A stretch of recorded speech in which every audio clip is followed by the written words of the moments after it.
And what you are seeing now, these images came and come in stark contrast to what we saw over the course of the daytime hours in Kenosha and into the early evening, which were largely peaceful demonstrations in the face of law enforcement. It wasn't until night fell that things began to get a little bit more contentious. Things were thrown back and forth.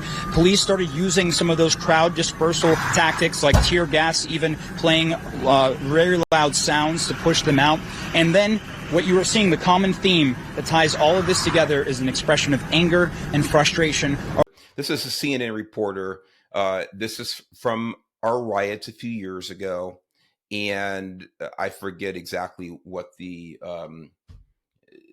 particular incident was now. But behind this reporter is a ball of fire. It's cars and buildings going up in smoke, orange flame at nighttime. And the little ticker down there, it says, fiery but mostly peaceful protest after police shooting. And then, of course, he goes on to say, you heard him yourself, you can rewind it right now and listen, talk about, well, this is the reaction, that people are having out of frustration and so forth and so on. Earlier in the clip, he was saying during the daytime, things were mostly peaceful, blah, blah,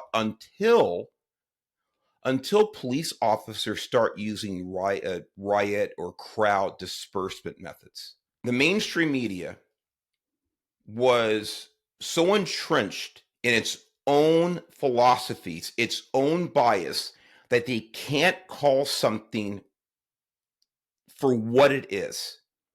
That this is unlawful, violent, and often deadly forms of illegal protest. Simple as that. They can't call it for what it's worth.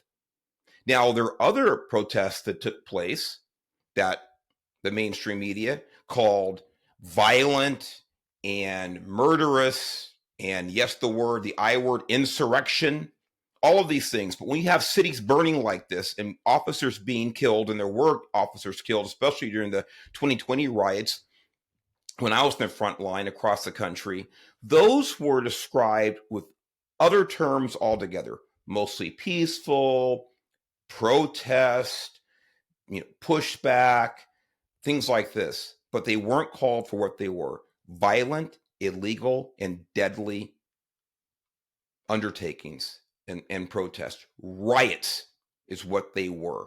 Riots.